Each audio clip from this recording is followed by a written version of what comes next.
الحمد لله رب العالمين. الحمد لله رب العالمين، والصلاة والسلام على أشرف المرسلين سيدنا محمد وعلى آله وأصحابه أجمعين. أما بعد، مدنيال يا مرويين مسؤولين شرفت له qof walba magaciisa iyo mas'uuliyadda mansabka uu ku fadhiyo meeshan ayaan ku salaamayaa. Assalaamu calaykum waraxmatullaahi wabarakaatuh. salaam kadib, waxaan u mahad celinayaa ilaahay subxaanahu wa tacaala nama kariyey maanta inaan caawa ku dabaaldegno, halkan ku kulanno. ayaan ilaahay mahad celinaynaa dhammaanteen. alxamdu lilaahi rabbi alcaalamiin ayaan leenahay. waxaan mahad celinayaa oo dhammaanteen u mahad celinaynaa dowladda Kenya oo waddanka aan joogno nagu soo dhaweysay, shacabkeeda iyo dowladda iyo shacabkeedaba waa u mahad celinaynaa. waxaan leenahay waa mahadsantihiin sida aad u soo dhaweyseen, u tarxiibiseen bulshada Soomaaliyeed ee waddanka Kenya joogta. aad baan idinkaga mahad celinaynaa, dowlad iyo shacabba. waxaan u mahad celinayaa bulshada Soomaaliyeed ee ku dhaqan waddanka Kenya sida ay ugu hoggaansameen sharciga u yaalla waddanka, qaanuunka u yaalla, sida ay ugu hoggaansameen oy u maalgashadeen, oy isugu jeclaadeen, ay isu xiriirinayaan, oo waddanka u arkay inay yihiin dad wax abuuran kara oo dheef leh, dhaqaale leh, horumarinta waddankana ka qayb qaadanaya. bulshada Soomaaliyeed ee sida waddankan Kenya ku joogta, ayakana waxaan leenahay waa mahadsantihiin. waxaan u mahad celinayaa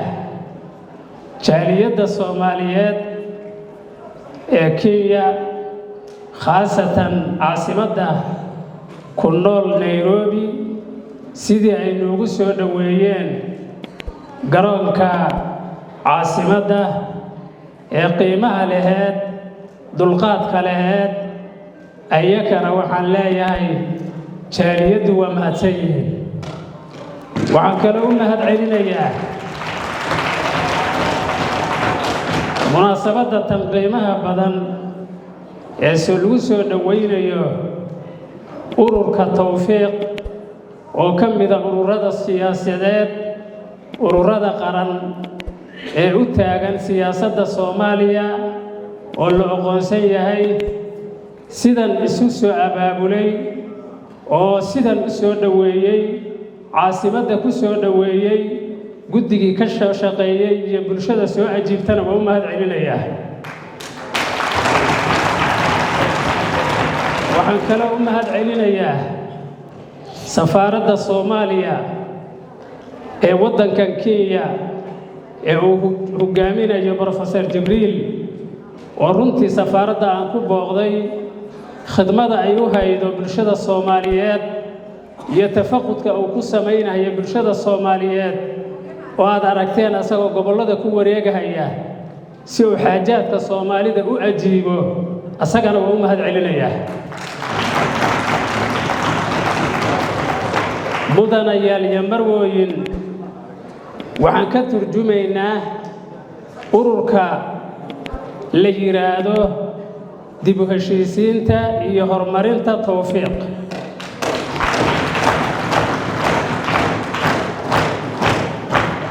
ururka wuxuu xambaarsan yahay hadaf aad iyo aad macnihiisu waasac u yahay ayuu xambaarsan yahay markii la yiraahdo dib u heshiisiinta waxa weeye dadku مثلاً inay midoobaan oo ka turjumaya iskaashi ka turjumaysa iskaashi iyo midow ayay ka turjumaysaa walaaltinimo ka turjumaysaa markii la walaaloobo oo la iskaashado oo la midoobo maxaa imaanaya hormar baa imaanaya markii hormar yimaado maxaa imaanaya tawfiiq baa imaanaysa sidaas ururku wuxuu ku yahay ururka dib u heshiisiinta iyo horumarinta tawfiiq saas ku yahay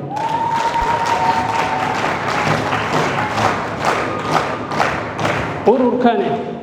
maahan urur laga keenay dibadda waa urur ka dhashay bulshada Soomaaliyeed dhexdeeda ayakana u dhashay ee maahan urur laga hagaayo dibadda ururka tawfiiq wuxuu haminahayaa oo maskaxdiisa ku jirta maankiisa ka guuxaysa in ummadda Soomaaliyeed la hormariyo ayaa ka guuxaysa horumarka ummadda Soomaaliyeed ay hormarto ayaa qalbigooda ku taagan dhinacyo kala gedisan laga hormariyo sida ammaanka oo kaleeto oo wax walba iba ammaanka ay ku taagan yihiin inaan ammaanka ka hormarino ummadda waxay noo tahay qodobka ugu horeeya ka mid ah waxyaabaha ururka haminayo waxa ka mid ah cadaaladda waxa ka mid ah caafimaadka waxa ka mid ah waxbarashada waxa ka mid ah in lala soo baxo la soo saaro khayraadka wadankeenu hodanka ku yahay oo dhex yaala oo naga xijaaban naloona diidan yahay inaan la soo baxno ururku wuxuu haminayaa oo ka mid ah hadafkiisa in ummaddu ay la soo baxdo waxa wadankooda Ilaahay dhex dhigay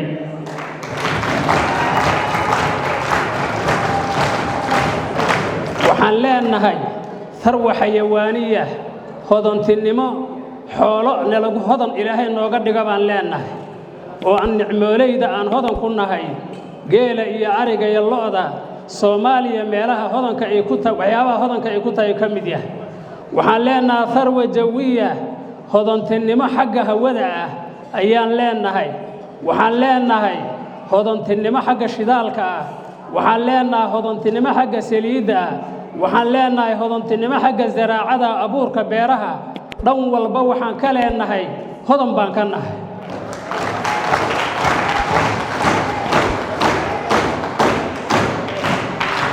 ururka dastuurkiisa waxaa ku qoran in khayraadka wadanka Soomaaliya oo hodanka ku yahay la soo saaro wadankana lagu hormariyo ummaduna ay kaga baxdo baahida ay kaga baxdo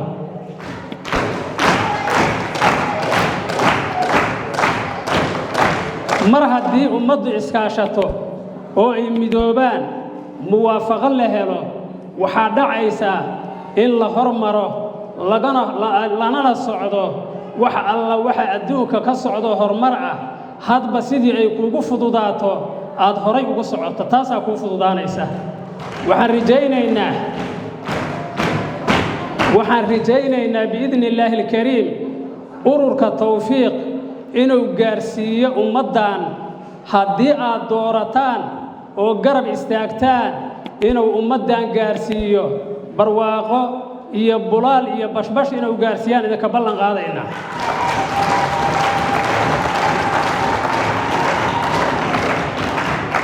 ururkan urur siyaasadeed weeye waa urur Soomaaliyeed marka aan idin leeyahay waa urur siyaasadeed qofna kama xakamaysna ummadda Soomaaliyeed oo dhan buu u furan yahay qof walba soo gali kara qof walba lagu soo dhaweynayaa albaabadiisu waa u furan yihiin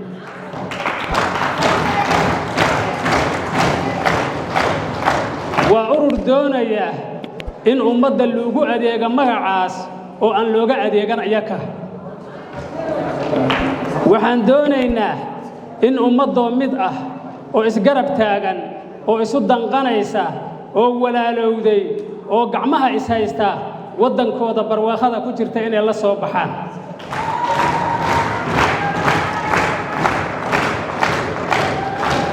ururkani wuxuu ajiibay baaqi dawladda federaalka Soomaaliya ka soo yeeray oo ay ku baaqday dawladda federaalka ahi waddanka waxaan gaarsiinaynaa oo ugu baaqaynaa bulshada Soomaaliyeed in loo soo celiyay doorasho dadweyne in waddanka hadda uu galayo ayaa dawladda federaalka ee madaxweyne Xasan Sheekh hogaaminaya ku baaqday baaqaasana anagu ajiibna markaasna ururka soo saarnay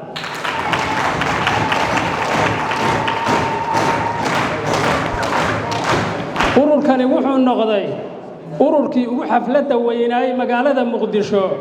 ee ururadii oo dhab ay baraarugeen oo markaa urur siyaasadeed badan uu soo baxay magaalada Muqdisho iyo magaalooyinka kale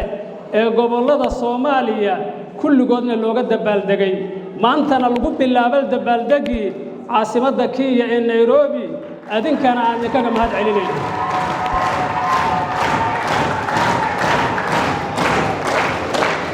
urur siyaasadeed u diyaar ah doorasho qof iyo cod ah miyuu naga soo horeeyay nagama soo horeynin caasimadda annaka ugu soo horeynay annaka u xaq yeelanayna marka inaadna doorataan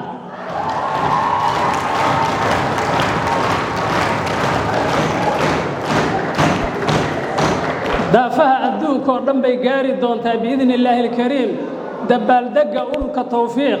lagu soo dhawaynayo waxaan ka turjumaynaa ra'yigiina iyo rabitaankiina ka turjumaynaa ma rabna annaku waddanka inaan annaku wax ka qabsanno oo shakhsiyan wax uga qabsanno ma rabno inaad adinku wax ka qabsataan oo ummadda wax loo qabtaan doonaynaa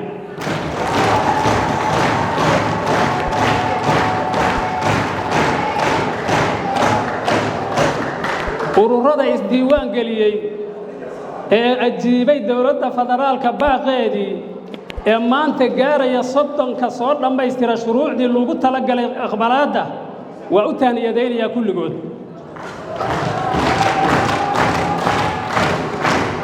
waxaan kale u taaniyadeenayaa shanta urur ay sheegeen guddiga doorashadu inay boroseska ku jiraan ayna soo bixi doonto markaa 35 urur siyaasadeed ay soo bixi doonaan oo diyaar u ah doorasho dadweyne dadku inay u dareeraan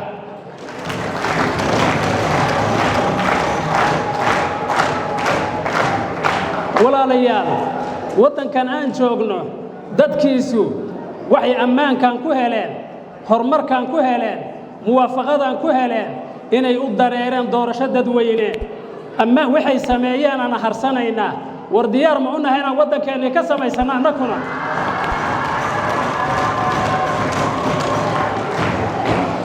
waxaan leenahay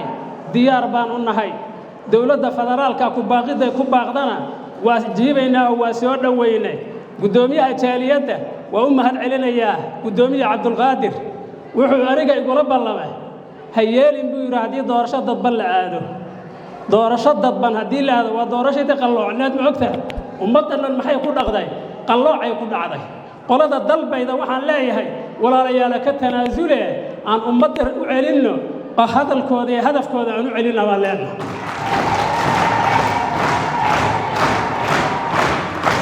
gudoomiyaha waa u mahad celinaya Cabdulqaadir khayr badan Allah siiyo waa u danqanahay dadkiisii halkaana inaan duruuf ku joogno ogyahay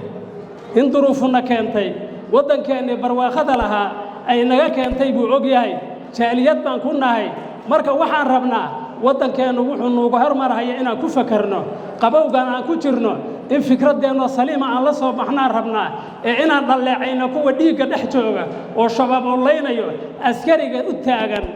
24 saac seexaneen oo dharka aan iska bedelay oo aan laga soo aan cunto la siinaynin wax yar asaduramaqa la siinayo oo xabad ku socoto ninka dhaliilaya oo dhahaya askartii waa soo baxdo meeshii waa ka soo baxda waa la soo jabay ninkaasi ma shabaab u hiilinaya ma askarta u hiilin ma waddanka waxaan leenahay askarta Soomaaliya ciidanka Soomaaliya waa mahadsan yahay Soomaaliya laba dagaal ka jirta labada dagaal oo ka jirta waa dagaal qabali ah iyo dagaalka khawaarijta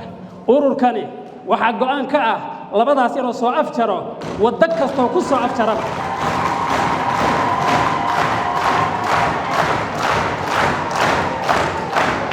waxaa naga go'an ummaddu inay walaalowdo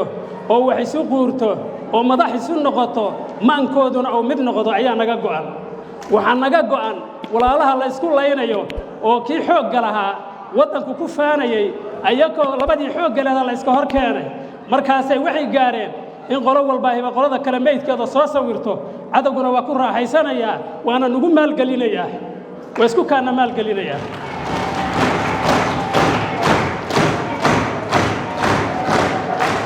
walaalayaal dadka islaynaya waa dalka dadkiisii waa dalka ciidankiisii waa dalka xooggiisii waa inaan ka fakarnaa dadka ammaankooda saan u midayn lahayn waddo kastoon u marno ururka waxaa ka go'an inay mideeyaan oo walaaleeyaan oo ummaddu ay mid noqoto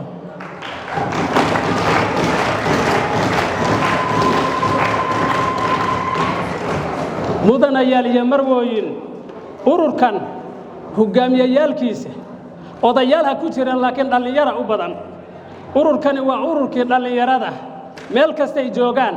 waddanka Soomaaliya boqolkiiba boqol waxaa la yiraahdaa bulshada Soomaaliyeed boqolkiiba 75 waa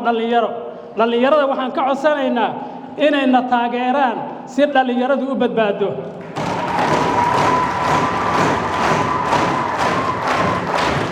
waddanka waxaa hore u badbaadiyay 13 SYL oo dhallinyarada ahayd oon qabiil sheeganaynin ayaa badbaadiyeen maanta waxaan rabnaa waddankeena dhallinyaradu inta u soo baxdo oo iskaashato oo maankooda midaydo inay waddanka badbaadiyaan oo ka badbaadiyaan wax alla wixii dandarra ay ka badbaadiyaan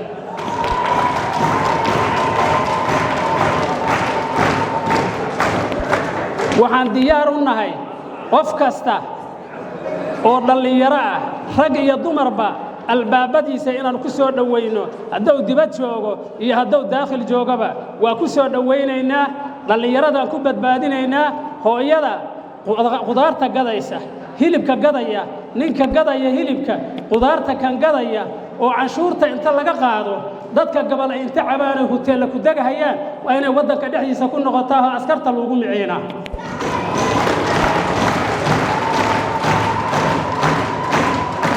waxaan ogahay oo anigu aan waddanka Soomaaliya ku arkay gabadha hilibka la taagan habeen walba iyo maalin walba iyo ninka la taagan kan qudaarta la taagan canshuurta laga qaadayo inuu qof inta ilmihiisii meel qabooba degsaday mushaarka halka uga soo doonayo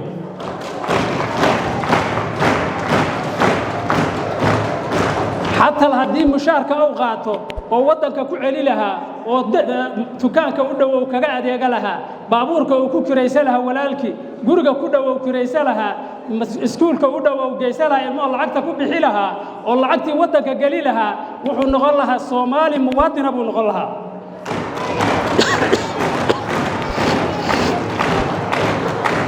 لكن مركو ميل كلا عمره وسكول كلا الله عكت سيو oo baabuur kale oo kireeyo oo guri kale oo kireysto oo asaga oo ku damaashaada xagga kore lacagtana uu ka qaado gabadha miiska ku gadaysa hilibka iyo kan qudaarta gadahaya oo ka qaado ee marka suuq laga dhaxleeyo suuq xuma jirta maxaa suuq xuma jirta wadanka wixiisi waaba la raray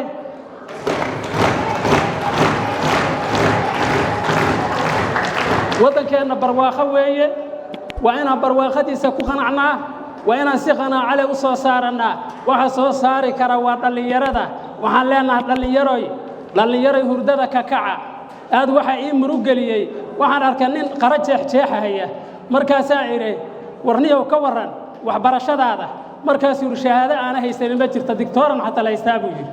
مركز وحى محاد عي ويسا معنا ما لبوي وحي هذا لما أركب waayo doorashada bana laada odanaba doona wax soo dooranaya wuxuu soo dooranaa nin caamiya oo ashaaday midna kala aqoonin mid caamiya oo qabiil ku qaadanaya buu yiri annagu waxaan hirgali doonaa inay aqoontu shaqaydo oo hal jaga haday timaado loo tartamo qofka u tartamo ahalka oo u sarmarna oo meesha fariisto si aqoontu u qaaliyo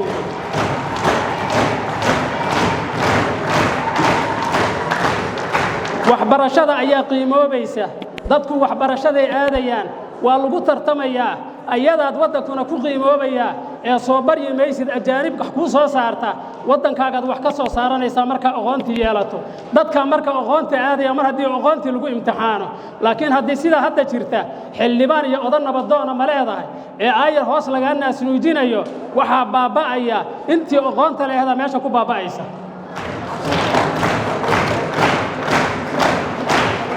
waxaan hormarin doonaa waxbarashada biidnillaahi alkariim waxaan hormarin doonaa caafimaadka biidnillaahi alkariim waxaan ka shaqayn doonaa ammaanka asaga wuxuu yahay gogasha lagu fariisto Soomaaliya waxa weeye waxa ay u baahan tahay oo ugu horeeya waa ammaanka wax walba il u ah asaga il u ah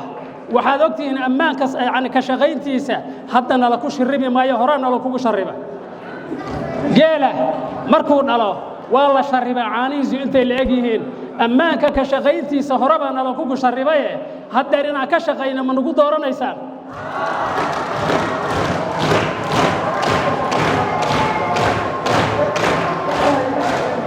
aad baan idinkugu mahad celinayaa mar labaad iyo mar saddexaad bulshada tanqiimaha badan jaaliyadda tanqiimaha badan waa u mahad celinayaa sida wanaagsan oo waddankan sharcigiisa ugu hoggaansameen ay waddanka ula dhaqmeen waa ugu mahad celinayaa sida ay masha Allah kaana u kala dambeeyaan waddanka u maalgashanayaan waa ugu mahad celinayaa waxaan ugu baaqayaa marka jaaliyaddan waddankiinii asalka ahaa waa inaad asagana aad u naxdaan oo ummaddii wax fiican aad u tabidaan maalan hadda shirkan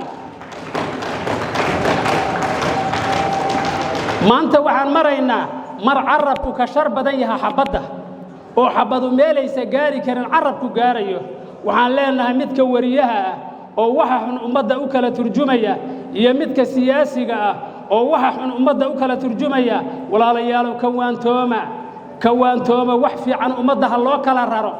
ummadda ha la badbaadiyo wax wanaagsan oo qalbigooda sharaxaya wax wanaagsan ay isku jeclaanayaan war ha lagu hadlo waa la isxisaabinayaahe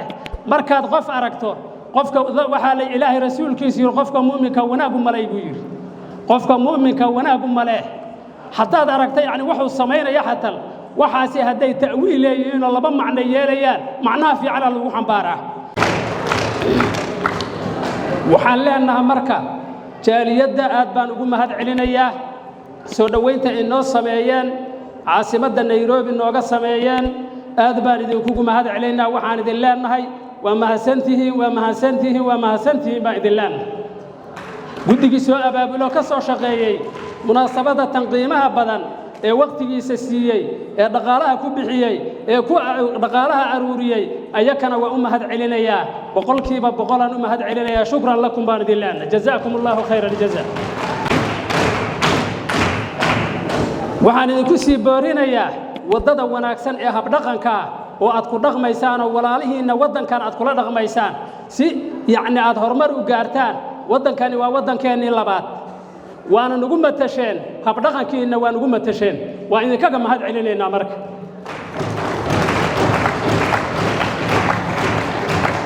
walaalayaal mudanayaal iyo marwooyin waxa weeye wadankeeni sharafta badnaa qiimaha badnaa waxaan u abaabuleynaa in doorasho qof iyo codku ay ka dhacdo waxa la idinka rabaa qof kasta oo halkan soo xaadiray inuu dadkiisa la hadlo siyaasigiisa la hadlo oo wadanka doorasho qof iyo cod ah sida dawladdu ay ku baaqday wadanka laga hirgeliyo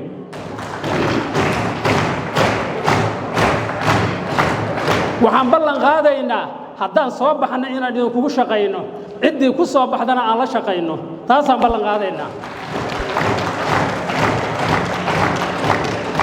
جزاكم الله خير الجزاء أحسنتم أحسن الله إليكم وبالله التوفيق والسلام عليكم ورحمة الله وبركاته